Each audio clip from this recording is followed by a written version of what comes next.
Movie की starting होती है एक सबमरीन के सीन से, जिसके बारे में बताया जाता है वो सबमरीन किसी भी देश के नीचे से जा सकता है, कोई उसे देख नहीं पाता क्योंकि उनके पास एक आधुनिक एआई है जिसका नाम वजूद है। उसी समय सबमरीन के सामने एक दूसरी सबमरीन आती है जो कि इनके ऊपर मिसाइल दागती है। जवाबी हमले में ये भी फायर करते हैं, मगर वो एक छलावा रहता है वजूद का बनाया गया। वजूद अपने कोड को खुद ही चेंज कर लेता है और मिसाइल जो छोड़ी गई थी वो वापस इसी सबमरीन में आके लगती है। वजूद को कंट्रोल करने के लिए एक चाबी रहती है जिससे वो अनलॉक होता है। वो दो हिस्सों में थी। अब ईथन को एक मैसेज मिलता है कि उसकी दोस्त इल्सा ने वो चाबी चुराई है कुरियर वाले को मार के। बहुत लोग उसे मारने आएंगे। वो अपने दोस्त को बचाता है और चाबी ले लेता है उससे। ईथन फिर सीआईए के हेडक्वार्टर्स में जाता है आईएमएफ के हेड से मिलने। कहता है चाबी के पीछे मत आओ, मारे जाओगे। मैं ये चाबी किसी के हाथ नहीं जाने दूंगा, बहुत खतरा है। जो भी वजूद को कंट्रोल करेगा बहुत बड़ी ताकत को कंट्रोल करेगा। ईथन के दोस्त को मारने के लिए आईएमएफ का हेड ही पैसा देता है। अब एयरपोर्ट का सीन। ईथन चाबी के दूसरे हिस्से जिसके पास है उसको ढूंढता रहता है और वो एक लड़की से मिलता है जो कि चोर रहती है। उसको काम दिया जाता है ईथन से असली चाबी चुराने का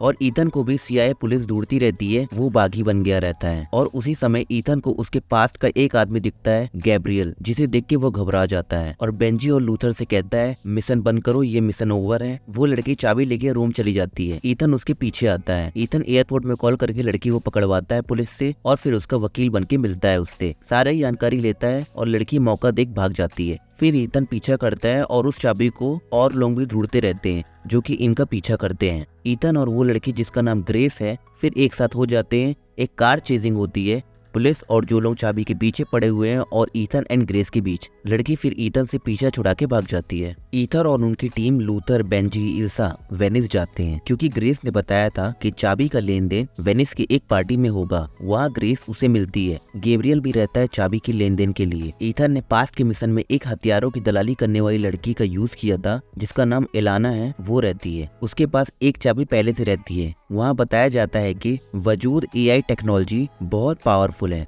वो सबका प्रेडिक्शन पहले से ही लगा के रखा है। गैब्रियल बताता है वजूद ने गैब्रियल को चाबी लाने का काम दिया है और ये पार्टी में सब मिलने वाले हैं, ये भी वजूद को पहले से पता था या उसी ने ही ऑर्गेनाइज किया है। उसके बाद सब वहाँ से भागते हैं। चाबी लेके ग्रेस वहाँ से भागती है। ईथन उसका पीछा करता है। बेंजी उसको रास्ता बताता है माइक के जरिए, मगर वजूद उसे हैक कर लेता है और ईथन को गलत रास्ते ले जाता है जहाँ वो पुलिस वाला और एक लड़की जिसको चाबी लेने के लिए वजूद ने हायर किया वो रहते हैं। फाइट होती है।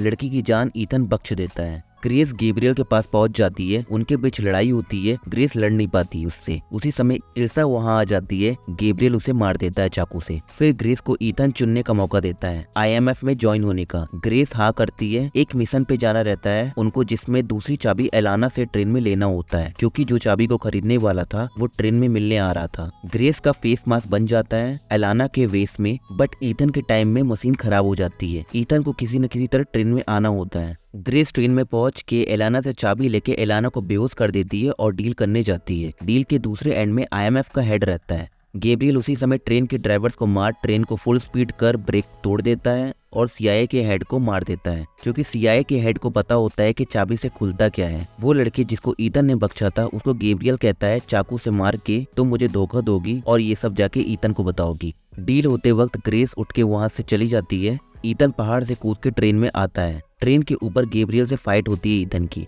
गैब्रियल कूद जाता है ट्रेन से। एक ट्रक उसका वेट करता रहता है। ईथन उससे चुपके से चाबी ले चुका होता है।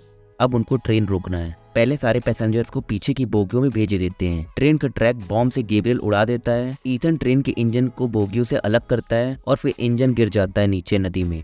ईथन और ग्रेस भागते हैं क्योंकि बोगी भी गिरती रहती है। उस समय वो लड़की जिसे चाकू मारा था गैब्रियल वो बचाती है ईथन और ग्रेस को और बताती है चाबी से सबमरीन में वजूद का लॉक खुलता है। ईथन वहाँ से भाग जाता है ट्रेन से क्योंकि सीआईए वहाँ आ जाती है जो ईथन को पकड़ रही थी। ग्रेस आईएमएफ के हेड से आईएमएफ में ज्वाइन होने के लिए कहती है। ईथन ने कहा था मैं आप पे भरोसा कर सकती हूँ। अब इसी के साथ मिशन इम्पॉसिबल डेड रिकॉग्निंग पार्ट 1 की स्टोरी एंड होती है।